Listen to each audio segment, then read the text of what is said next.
Solid বা নিরেট শ্যাফটের জন্য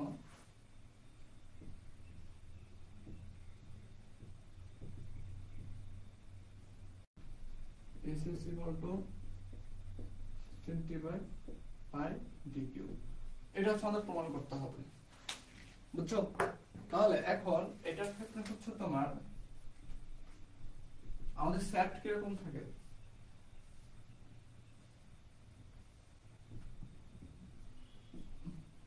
এটা তো এস্টেন ম্যাটেরিয়ালের প্রমাণ ছিল। এটা আমাদের শ্যাফট থাকে, মনে করো এটা এভাবে ঘোরে না, তবে এটা জাস্ট কেটে নেব। এখানে ধরো এটা কেটে নিলাম, এই কেন্দ্র থেকে আমার এই পর্যন্ত দূরত্ব দিলাম হচ্ছে আমাদের বড় হাতের 8। এখন যেহেতু আমাদের সলিড শ্যাফট বলছে,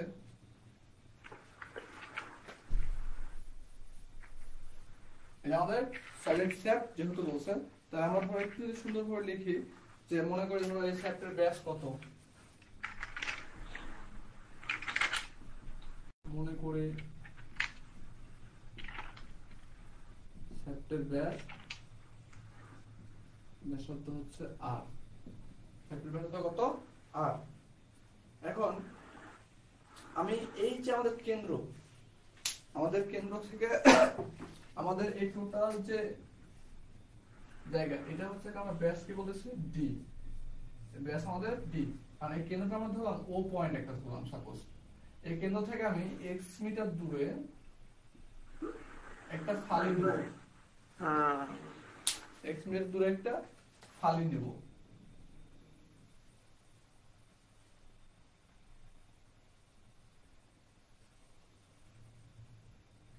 এইটুকু চালা একটা ফালি নিচ্ছি আমি।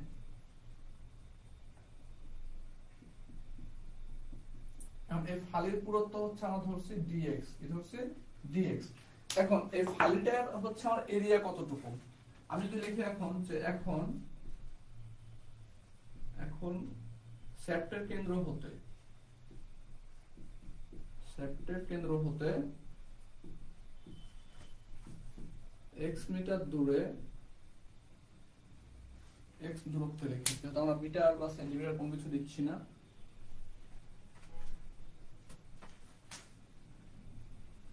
x দূরত্বে dx পুরুত্বের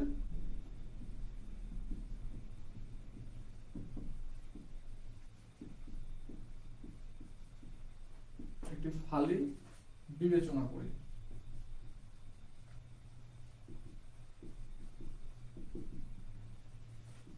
যার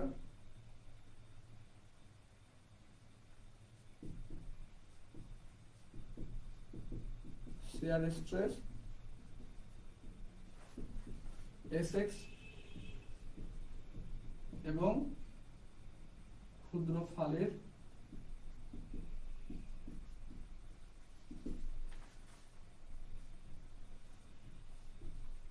ক্ষেত্রফল dA। ক্ষেত্রফল কি? dA। এতটুকু ক্লিয়ার? জি স্যার। ওকে, আমরা হচ্ছে যে কোনো একটা জায়গা হচ্ছে আমরা ক্ষেত্রফল কি দিয়ে ধরি। এখন দেখো যে আমি যখন যে বড় শ্যাফট টাকাইছিলাম, ওটা যখন ঘুরতেছিল তখন আমাদের টুইস্টিং মোমেন্ট বা টার্নিং মোমেন্ট কাজ করতেছিল না? জি, টুইস্টিং মোমেন্ট বা টার্নিং F into x ঘূর্ণন বল ইনটু দূরত্ব।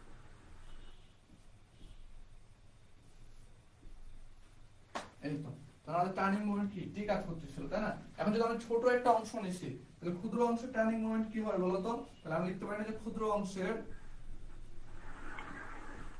অংশের টুইস্টিং মোমেন্ট dt, তো dt সমান কি? f into x। Clear? x টা স্যার দূরত্বটা আর কি।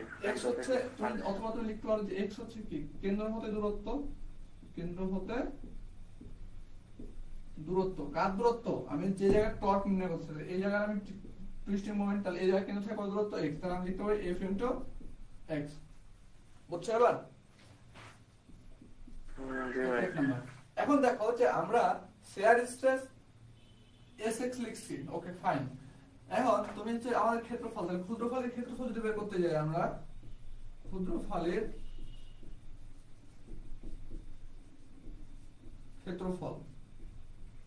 ক্ষুদ্রফলের ক্ষেত্রফল। তার আগে আমরা আরেকটা জিনিস হচ্ছে একটু চিন্তা করে দেখো যে আমাদের আসলে ক্ষুদ্রফলের ক্ষেত্রফল যা নির্ণয় করি তাহলে দেখো ক্ষুদ্রফলের ক্ষেত্রফল কতটুকু, এটা আমাদের ক্ষুদ্রফল। তো ক্ষুদ্রফলের ক্ষেত্রফল কিভাবে নির্ণয় করতে পারি আমরা দেখো যে আমরা ছোটবেলায় যখন টায়ার চালাইতাম, সাইকেলের টায়ার চালাইছো না, তো দেখো তো কতটুকু ভাবে টায়ারের মতো একটা চিত্র আছে না এখানে।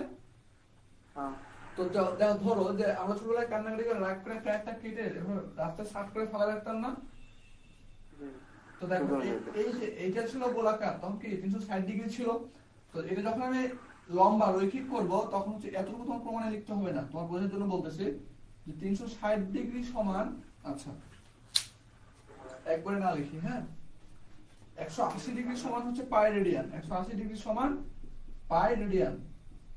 তাহলে 1 ডিগ্রি সমান কত, পাই বাই 180 রেডিয়ান। আর হচ্ছে 360 সমান তাহলে হয় আমাদের পাই ইনটু 360 ডিভাইড বাই 180, তাহলে কত 2 পাই রেডিয়ান। ওকে, হ্যাঁ এতটুকু। তাহলে আমার এই জায়গার লেন্থ তাহলে এখন কত হবে দেখো, লেন্থ হচ্ছে আমার পরিধি সমান, তাহলে পরিধি কি আমাদের 2 পাই ইনটু x ইনটু কত x ইনটু dx x হবে। এটা হচ্ছে আমাদের কি লেন্থ, এতটুকু আমাদের লেন্থ পেলাম, বুঝছো, রৈখিক দূরত্ব। আমরা এতটুকু রৈখিক দূরত্ব পেয়েছি। এখন দেখো যে এই ফালিটা আমার কি এরকম একটা সেট ছিল না, যে প্রস্থ হচ্ছে dx, এখন পুরুত্ব হচ্ছে কি আমাদের dx, পুরুত্ব dx dx অথবা পুরুত্ব আর প্রস্থ যাই বল, তাহলে আমি ক্ষেত্রফল আমরা d এর সমান লিখতে পারি 2 পাই x ইনটু কি dx, লেখা যায়। জি এমন জন্য আমরা সমীকরণ দিলাম। এখন বিষয় হচ্ছে যে আমরা এত কিছু বের করলাম কেন, তার কারণ আমাদের হচ্ছে নির্ণয় করতে হবে কি স্ট্রেস, নির্ণয় করতে হবে স্ট্রেস। আমরা ফুল স্ট্রেসটা নির্ণয় করতে পারছি না, তো আমরা ছোট একটা অংশে যদি স্ট্রেস নির্ণয় করি এবং ওটা যদি আমি হচ্ছে তোমার ইন্টিগ্রেশন করি তাহলে আমাদের কি পুরো অংশের কি স্ট্রেস পেয়ে যাব, বোঝা গেছে। ওকে, তাহলে আমি এখন বলি যে ক্ষুদ্র ফালির উপরে বল, ক্ষুদ্র ফালির উপরে বল, এই ক্ষুদ্র ফালির উপর কতটুকু বল কাজ করতেছে আমার, তাহলে দেখো আমরা লিখতে পারি এরকম যে ক্ষুদ্র ফালির উপর বল, বলকে আমাদের F, তাহলে F সমান আমরা লিখতে পারি দেখো এরকম যে ক্ষুদ্র ফালির স্ট্রেস ইনটু ক্ষুদ্র ফালির এরিয়া, লেখা যায়। হ্যাঁ তাহলে এখন এখান থেকে দেখো আমরা লিখতে পারি Sx equal to 2 pi x into dx, লেখা যায় না। হ্যাঁ ওকে, তাহলে এতটুকু তো বুঝছো তাই না। এখন আমি অপরটুকু মিশাই দিই। জি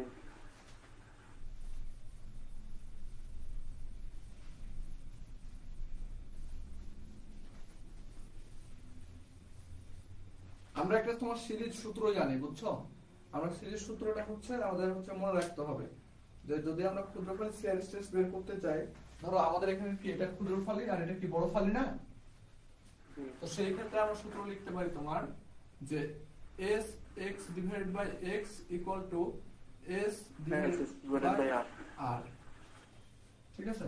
তাহলে আমরা যদি বলি ক্ষুদ্রফলের স্ট্রেস, ক্ষুদ্রফলের স্ট্রেস কে sx, তাহলে আমরা লিখতে পারি দেখো sx equal to ss by r into কি x। তাহলে আমরা এই যে এখানে এখন কথা হচ্ছে যে আমরা মানগুলো যে বসাবো, মানগুলো কোথা থেকে নিয়ে আসবো বলো তো। sx এর মানগুলো সরাসরি এখানে বসাবো, f এর এখানে বসাবো। দেখো এই যে এখানে মানটা বসাতে পারি না আমরা, এটা আমরা 3 নম্বর ইকুয়েশন দিলাম, x x এর মানটা কি এখান থেকে নিয়ে সেখানে বসাতে পারি না। জি অতএব 3 নম্বর সমীকরণে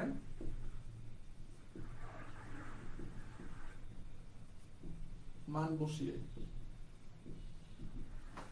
তাহলে আমরা লিখতে পারি যে f equal to sx কত, sx by r into x into 2 pi x into কি dx।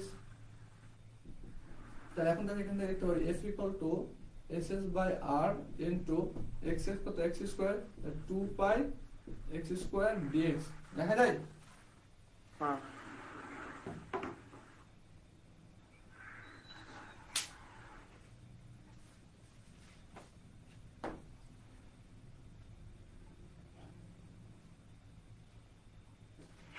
দেখো আমাদের হচ্ছে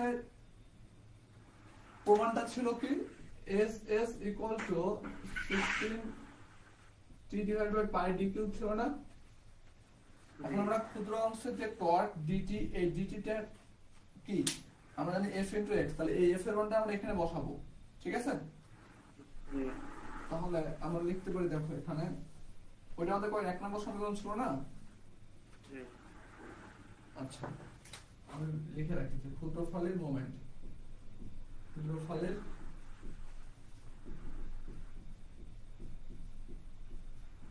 twisting moment dt equal to লিখতে পারি আমরা f ইনটু x। তাহলে f কত আমাদের ss divided by r into 2 pi x square into dx into কত x, তাহলে x টা x গুণ করলে কি হয় ss divided by r into 2 pi x cube into কি dx। এটা পাচ্ছি না আমরা?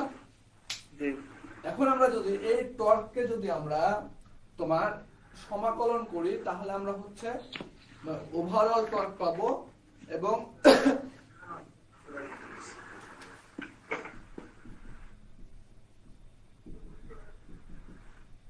ঠিক আছে, তাহলে এটাকে আমরা কি করব, সমাকলন করব বা ইন্টিগ্রেশন করব। হ্যাঁ, তাহলে ইন্টিগ্রেশন যদি করি, অতএব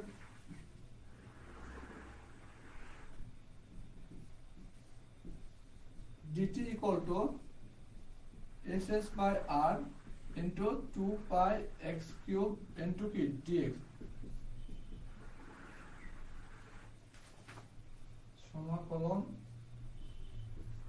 করে পাই।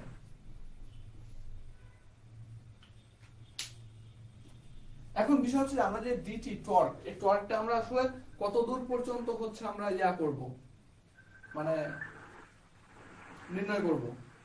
দেখো আমাদের প্রথমে এই জায়গাতে এই পয়েন্টের টর্ক কি সর্বনিম্ন টর্ক না? আস্তে আস্তে যত বাড়তেছে ডিসটেন্স টর্ক বাড়তেছে না? হ্যাঁ। তাহলে আমাদের নির্ণয় করতে হবে কোন জায়গা, এই যে এই প্রান্ত, তাহলে এটা আমার কেন্দ্র থেকে কত দূরত্বে আছে? x দূরত্বে। কেন্দ্র থেকে এই পর্যন্ত দূরত্ব একবারে এই পর্যন্ত আর তাহলে এখন আমার এই জায়গায় সর্বোচ্চ টর্ক হবে, এখানে সর্বনিম্ন। তাহলে এই যে 0 ও পয়েন্টের টর্ক কত? 0। আর এই জায়গাতে কত? t ম্যাক্সিমাম, তাই না? তাহলে আমার এই যে এখানে দূরত্ব, আমরা কত দূরত্ব নির্ণয় করতেছি? এই 0 থেকে r পর্যন্ত না? জি। তাহলে 0 থেকে আমাদের লোয়ার লিমিট হচ্ছে 0 আর আপার লিমিট হচ্ছে r। তার মানে আমি কেন্দ্র থেকে r দূরত্বে আমি হচ্ছে কি টর্ক পাবো। বোঝা গেছে? জি। ওকে,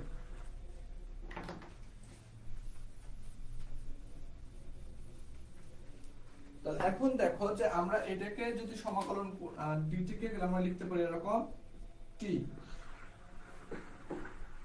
আপার লিমিট লোয়ার লিমিট ইকুয়াল, এখানে দেখো যে আমরা কার সাপেক্ষে করতেছি? দূরত্বের সাপেক্ষে না? জি। তাহলে দূরত্ব রেখে বাকি সব বের করে দেব। আরটা এখানে কি আমাদের দূরত্ব রেখে বাকি সব বের করে দেব। তাহলে দেখো ss r হচ্ছে ss 2 pi r ss into 2 pi by r। আচ্ছা, তাহলে ক্ষুদ্রফলের নিয়ে বলছিলাম, তাহলে আমাদের কার সাপেক্ষে হচ্ছে তো x আছে না এখানে? জি। এই যে x, তাহলে আমরা হচ্ছে ইন্টিগ্রেশন করতেছি x এর সাপেক্ষে। হ্যাঁ, dx, তাহলে বাকি dx মানে কি x মানে যা আছে সব কনস্ট্যান্ট, তাই সব কি বের হয়ে যাবে। তাহলে দেখো আমরা বলতে পারি এখানে ss into 2 পাই আর নিচে কি r, এতটুকু কি আমাদের কনস্ট্যান্ট। তাহলে দেখো 0 by r x cube dx, এতটুকু বুঝছো? জি। ওকে, তাহলে এখন আমরা ইন্টিগ্রেশন করি। দেখো আমরা আপার লিমিট আর লোয়ার লিমিট বসানো যা হচ্ছে কি, যে প্রথমে আমরা আপার লিমিট বসাবো এই চেয়ারে, এটা হচ্ছে চেয়ার, একবার a বসবে তারপর a বসবে।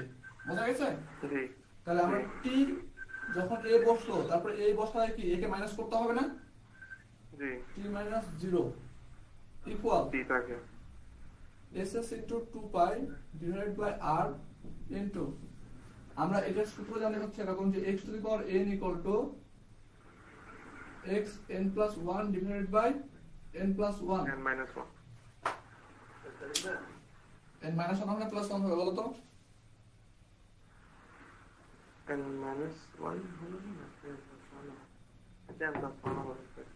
যখন ইয়া করবা যখন x to the power n equal to nx n minus 1 এরকম হয়, ওটা হচ্ছে ডিফারেনশিয়াল মেথড, এটা হচ্ছে ইন্টিগ্রেশন করতেছে না, ইন্টিগ্রেশন মেথড এটা, বুঝছো? তাহলে এখন এখানে লিখতে পারি আমরা x 3 plus 1 divided by 3 plus 1 আর 0, এতটুকু ক্লিয়ার হচ্ছে না তোমার? হ্যাঁ ক্লিয়ার। ওকে, তাহলে আমি এখন এখানে লিখতে পারি দেখো t equal ss into 2 pi divided by r into x to the power 4 divided by 4 আর 0। তাহলে t কত লিখতে পারি আমরা, দেখো এই 4 এই পাশে চলে আসে না, দেখো তো জি 4 বের করতে পারি আমরা? হ্যাঁ ওকে, কেমনে বের করবো বলো? বাট আপার লিমিট দিয়ে গুণ একবার লোয়ার লিমিট দিয়ে ভাগ করে আগে আমরা হচ্ছে ইয়াগুলা বসাই, ঠিক আছে? ss into 2 pi divided by কত r into r to the power 4 divided by কত 4 minus r to the power, আচ্ছা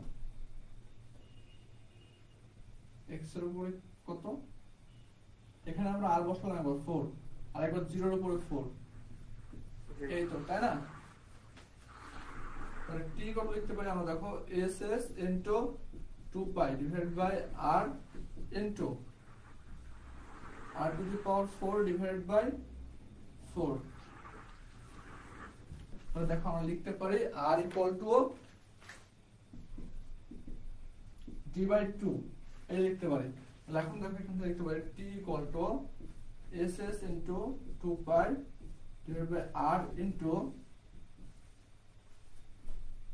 d by 2 into এখানে হচ্ছে d by 2 এর উপরে পাওয়ার 4 ডিভাইড বাই কত 4।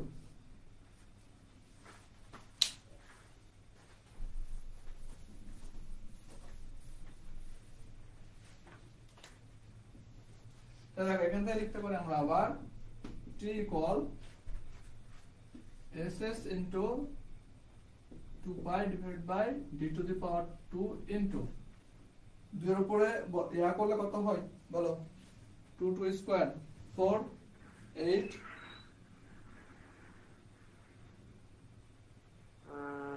এই ভিতরে বলতে কি করবে প্রথমে 2 এর উপর পাওয়ার 4 করলে কত হয় বলো, 2 2 4 আর 16 না, 16 16 32 না 16 16 16 হয় না 16 into 4, এতটুকু বুঝছো? হ্যাঁ ওকে, তাহলে এবার আমরা t কত লিখতে পারি, দেখো এখান থেকে এখানে এটা কাটা যায়, তাই না? জি ওকে, তাহলে d একটা d ক্যান্সেল, তাহলে এখানে d কিউব থাকে, এই 2 মিলে এই 4 ক্যান্সেল, তাই না? জি এই 2 উপরে চলে যায়, তাহলে আমার লেখা ss into pi d cube divided by 16, এই তো থাকে, এই 16 এর দিকে থেকে গুণ হয়ে যায়, তাহলে আমরা লিখতে পারি ss into pi divided by pi d cube equal to কত 16t, 16 অতএব ss equal লিখতে পারি আমরা 16t by pi d cube। এটা হচ্ছে আমাদের কি প্রমাণ, বুঝছো? জি ওকে।